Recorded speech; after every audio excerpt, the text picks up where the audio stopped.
오늘은 육신의 관계적 역할에 관해서 알아보도록 하겠습니다. 우리가 육신의 관계를 공부를 하기 위해서는 먼저 생화를 알아야 돼요.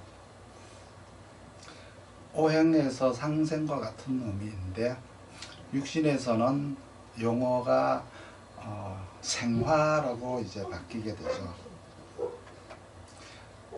그리고 두 번째는 재화를 해야 되는데 오행에서는 상극과 같은 의미를 내포하고 있는데 중요한 것은 먼저 생화를 한 이후에 재화를 해야 된다는 거죠. 생화가 되지 않고 상극을 하는 것은 재화라고 볼 수가 없어요. 그래서 상극을 항상 하고 난 이후에 그러니까 생화를 한 이후에 재화를 해야만이 생화로서 준비를 하고 재화로서 경쟁을 하러 가는 것과 같은 의미이기 때문이죠. 그래서 생화가 없는 재화는 재화라고 할 수가 없고요. 이기로 가서 지고 오는 것과 같다는 의미이기 때문에 결국은 재화라고 하는 것은 내가 뭔가를 가서 겨루어서 내가 승리를 하고 쟁취를 한다는 의미가 재화 안에 들어있어요.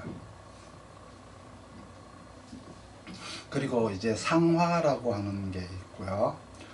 그리고 또 상재라는 의미가 있는데 상재라고 하는 것은 먼저 상극을 당하고 나서 다시 내가 준비를 해서 이겨내는 것을 상재라고 해요. 그러니까 먼저 그걸 당한다라고 하는 것은 먼저 실패를 한 이후에 내가 먼저 져보고 나서 준비를 하지 않고 나가서 먼저 내가 지고 난 이후에 다시 준비를 해서 겨루어서 이기는 인간 승리, 그러니까 반생의 공을 거두는 모습이라고 보시면 되겠죠. 그리고 상화라고 하는 것은 통관이라는 의미로 이제 이해를 하시면 돼요. 서로 A와 C가 비슷한 힘으로서 이렇게 겨루고 있을 때 가운데 B가 들어가서 이렇게 화해를 시키는 모습을 상화라고 하죠. 그러면 이렇게 이제 생긴 용어들을 하나하나 이제 보면서 공부를 해 나가도록 하겠습니다. 그러면 생화관계라고 하는 것은 첫 번째 관인상생이 있어요. 관인상생이라고 하는 것은 이제 정관과 정인의 관계를 얘기를 하는 건데 두 가지 형태가 있죠. 관인상생에는 관이 인을 생하는 첫 번째 관계와 인성이 일간을 생하는, 그러니까 정인은 겁재를 생한다라고 해야 되는데 그 겁재는 결국은 이제 일간이라는 개념으로 생각을 하시기 바랍니다. 그래서 관인 상생 속에서는 관이 인을 생하고 인이 일간을 생하는 그러한 세 개의 육신이 들어있다는 거죠. 정인은 겁재를 생하고, 그렇죠? 그러니까 일간이 어떻게 해야 되겠어요? 겁재를 소유를 하고 있어야 되겠죠. 그것이 재화가 되고 생화가 되는 그 관계에서, 특히 생화라고 하는 관계에서는 관이 인을 생하는 것도 생화고, 관이 인을 생했으면은 상관을 상극하는 걸 갖고는 재화라고 하는 거죠. 그런데 인이 겁재를 생하는 것은 또 생화가 돼서 생으로 가는 거죠. 그러니까 일간이 겁재를 소유를 하고 있으면 결국은 일간이 생을 받는 것과 같다라고 보시면 돼요. 그리고 살인상생이라는 게 두 번째 있어요. 살인상생이라고 하는 것은 편관과 편인의 관계를 나타내고요. 그리고 두 번째 상생, 살인이라고 하는 건 편관과 편인, 상생은 편인과 비견 관계를 나타내는 거예요. 그러니까 일간이 비견을 소유하고 있으면 그것도 일간이 받는 것과 같은 거예요. 그래서 관인상생, 살인상생 이렇게 이제 보면 되고, 그 다음에는 이제 관인상생, 살인상생이라고 하는 것은 이제 인성을 중심으로 관을 보는 거고요. 그리고 식신생제, 상관생제라는 게 있죠. 이거는 이제 재성을 중심으로 해서 일간이 소유를 하러 가는 형태인데, 식신생제라고 하는 것은 비견이 식신을 생하는 것이고요. 그리고 일간의 근을 준비하고 있으면, 근이 있으면 일간이 식신을 생하는 거예요. 그리고 식신이 편제를 생하는 거죠. 두 개죠. 비견과 식신, 식신과 편제, 이러한 형태로 이렇게 세 개의 육신이 이렇게 모여서 하나의 생화 관계를 이루는 거예요. 그리고 상관생제는 겁제가 상관을 생하고, 저 상관은 정제를 생하는 거예요. 그러니까 겁제 속에는 일간이라는 의미가 들어있는 거예요. 그리고 비견이라고 하는 것 속에도 일간이라는 의미가 들어있는 거예요. 그리고 또 이제 생화는 재성이 정제가 정관을 생하는 재생관의 관계, 그리고 편제가 편관을 생하는 재생살의 관계, 이렇게 이제 나누게 되면은, 이걸 더 자세하게 나누게 되면은 10개의 생화가 나오게 돼 있어요. 생화의 식이 나오게 돼 있어요. 그리고 이거를 이제 하나씩 이제 연결을 해 나가야 되는데, 관인상생을 했으면 재생관을 해야 돼요.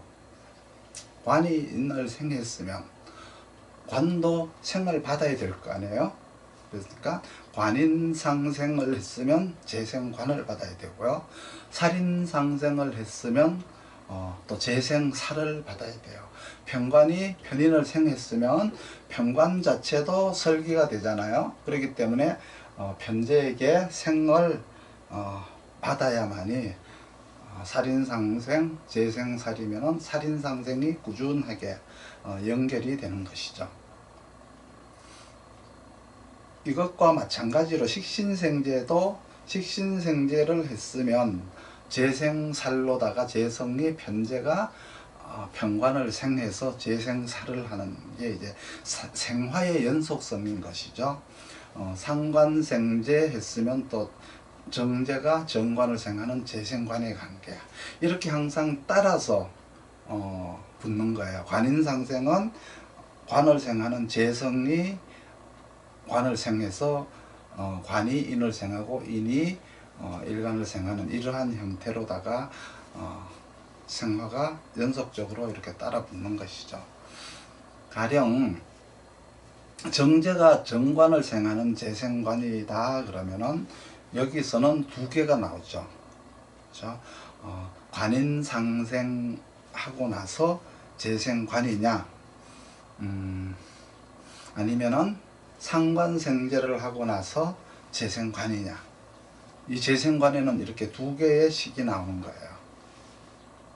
그러면 관인상생을 하고 재생관을 했다 그러면은 이거는 조직을 운영하는 운영 책임자가 된다는 얘기 있어요.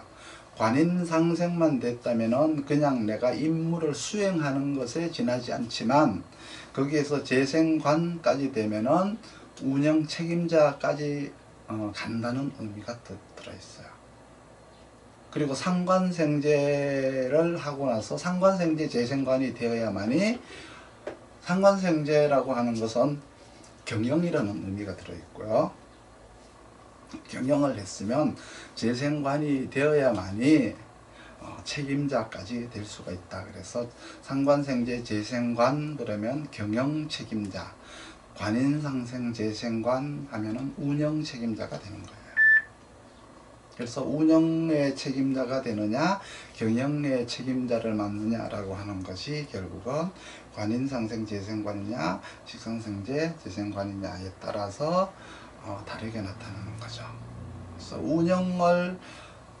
운영에 대한 책임을 맡는다는 것은 조직을 운영하는 것이고요.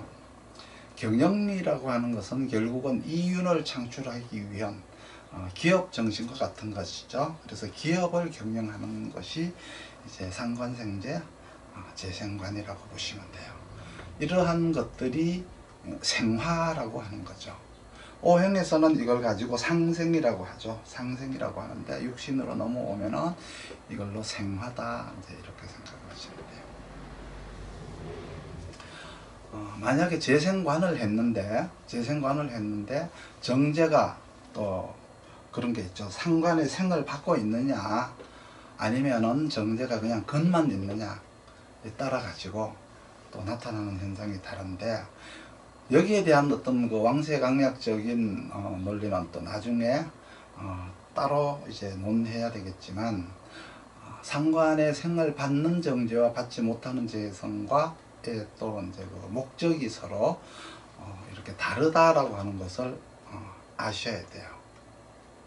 그래서 생화가 시작이 되었다라고 하면은 관인상생에서 관이 인을 생화를 했다고 하면은 이제 인성은 당연히 비견을 또 생을 해야 되는 것이죠.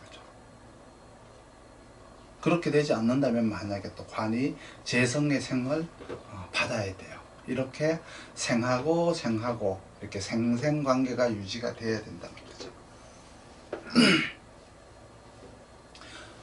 관인상생을 임무수행이라고 하는데, 관이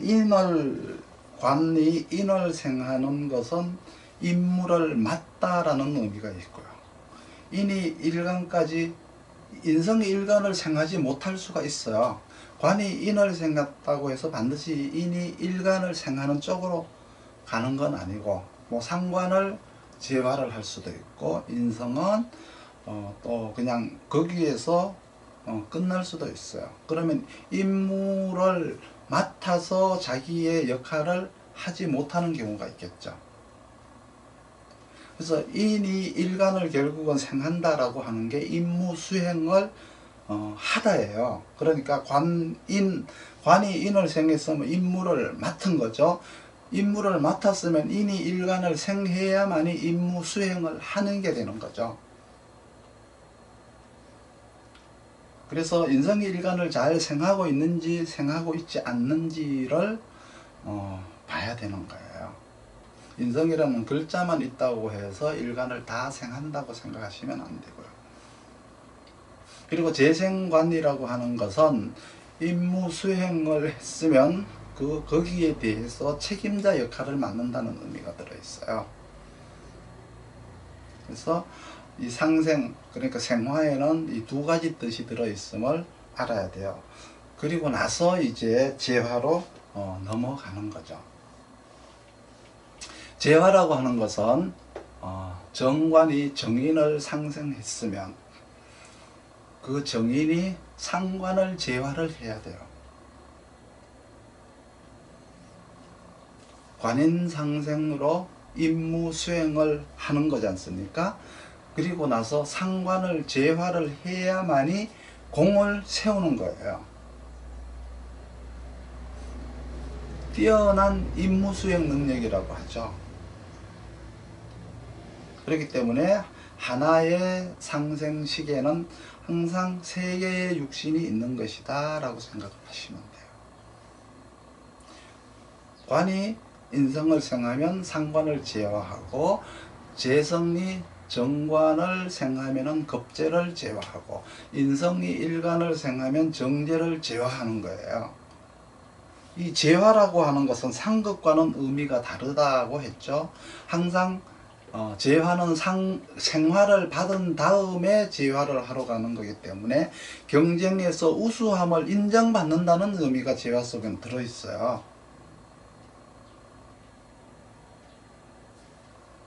그리고 생화에는 두 가지 구조가 있는데, 음이 음을 만나거나 양이 양을 생하는 것을 생화라고 해요. 그러니까 음이 음을 생하거나 양이 양을 생하는 걸 생화라고 하고요.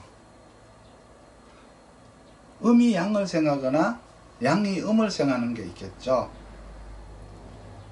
이러한 경우는 생화라고 하지 않고 설화라고 해요. 설화라고 하는 것은 가령 이제 관인상생식에서 정관이 있으면 정인을 생하는 게 관인상생의 생화 방식인데, 정관이 편인을 생하는 경우가 있죠. 그러면 음양이 다르지 않습니까? 이걸 가지고 이제 설화라고 하는데, 가령 병화일간이 계수 간목을 가지고 있다라고 하면은 계수라고 하는 정관에게 간목이라고 하는 편관이인 거죠. 그러면 임무를 수행하는 편인은 능력이 튼튼한데, 임무를 맡기는 정관이라고 하는 조직은 능력이 없는 거예요. 거꾸로 얘기해, 또 다른 방법으로 얘기하면 부인은 능력이 있는데 남편은 능력이 없는 것과 같은 거죠. 그러면 부인이 남편을 구해줘야 돼요. 먹여 살려야 돼요. 직원은 능력이 있는데 회사가 부실하면은 그 직원들이 열심히 일해서 회사를 살려야 되는 거예요.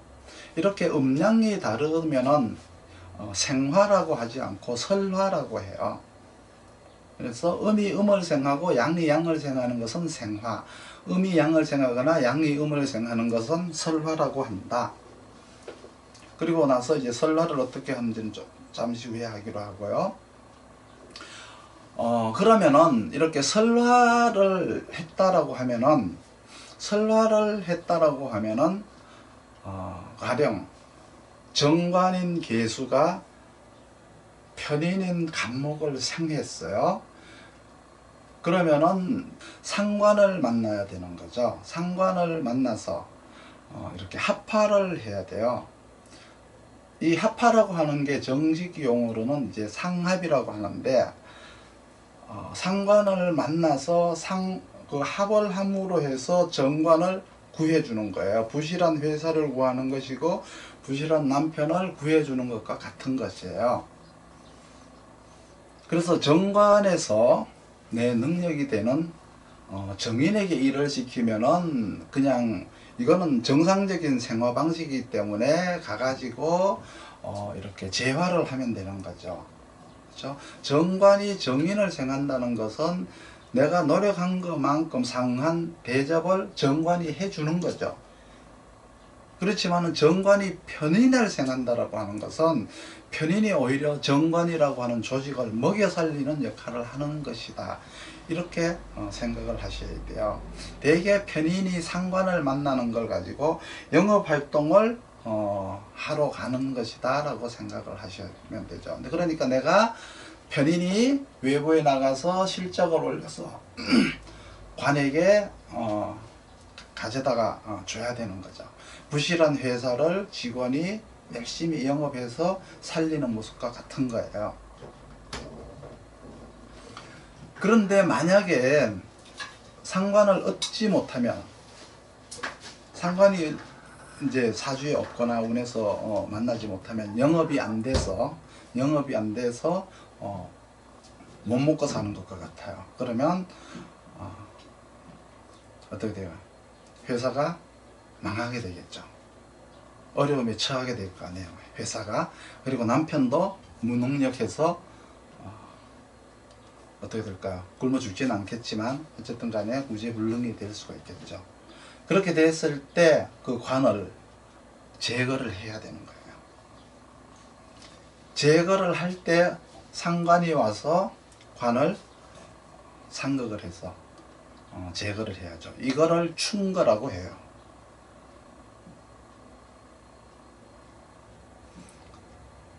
예를 들어 가지고 이제 무토일간이 이렇게 병화 편인을 가지고 있어요. 그런데 을목정관이 있다면 을목정관이 병화 편인을 생하잖아요. 그러면은 무토가 뭐예요? 양일간이죠. 양일간이니까 병화가 편인이 되는 거고 을목이 정관이니까 편인이 정관을 설화를 했으니까 관설을 한 거잖아요.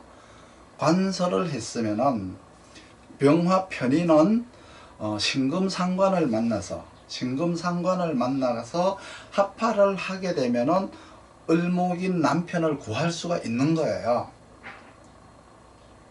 그러니까 병화 편인이 진금이라는 상관을 만나서 이렇게 편인, 상관, 편인 합을 하면은 상관에게서 관을 구할 수 있는 거예요. 그거는 즉 말해서 나가서 열심히 영업을 해서 관을 살린 것과 같은 의미인 거예요.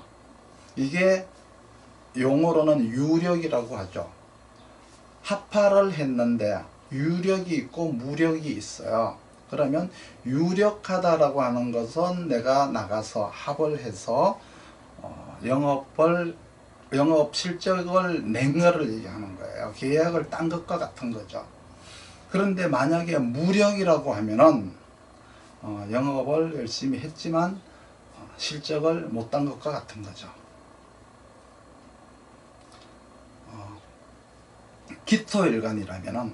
기토일간이면은 정화가 편인이죠. 정화가 편인이고 간목이 정관이 되잖아요. 그러면 간목 정관이 정화인 편인을 생을 했다. 그러면 정화는 어떻게 해야 되나요? 정화는 다시 이제 경금이라고 하는 상관을 만나 가지고 이렇게 합을 해야 되는 거죠. 합을 해야 되는데 정화하고 경금은 근본적으로 합을 할 수가 없어요. 합파가 될 수가 없어요. 정화 경금이라고 하는 것은 두 사람이 만났지만 이것은 유력이 아니고 무력인 거예요. 그래서 무력한 관계가 되는 거죠. 그러면 경금과 간목은 이렇게 간목이 정화를 열심히 생했으나 정화가 경금과 합을 할 수 없기 때문에 이 간목은 구원을 받을 수가 없어요. 구해질 수가 없어요. 그러면 이 간목을 이 정관이 되는 거죠. 그러니까 기토일간에게 간목은 정관이 되잖아요. 그걸 경금 상관으로다가 상극을 해서 관을 제거를 해야 돼요. 그러니까 먹여 살릴 수 없는, 직원들에게 월급 줄 수 없는 부실한 회사는 없어져야죠. 무능한 남편은 죽거나 이혼을 하면 되죠. 그러니까 회사를 그만두거나 이혼을 하거나 해야 되는 거예요. 내가 집을 한 채 가지고 있는데 뭔가 부실해서 세도 안 나가고 돈도 안 되고 세금만 나온다. 이런 거는 이제 팔아서 없애야 되는 것과 같은 거죠. 그래서 합파가 되지 않으면은 충거로서 제거를 하는 거다. 이렇게 이제 보시면 돼요. 그러니까 합파와 충거에 대한 이해를 이제 하셔야죠. 무조건 사주에 합이 있다고 해서 좋다 나쁘다가 아니고 그것이 합파를 해야 될 이유, 그리고 합파가 되지 않았을 때는 이제 충거를 해야 될 이유를 가지고 있는지 없는지를 보고 난 이후에 판단을 하셔야 되는 거예요. 여기에 대해서 출발은 처음 시작은 반드시 생화인가 설화인가를 먼저 보고 그리고 나서 이제 판단을 해야 되겠죠. 만약에 생화가 됐다라고 하면은 재화를 하면 돼요. 재화를 하면 되는데 설화라고 하는 것은 반드시 상합으로 이루어지는 거예요. 합파를 해야 되는 거예요. 그래서 상합이 안 되는 것은 충거로 해결을 해야 되는 거죠. 이게 관계적 역할이 되는 거예요.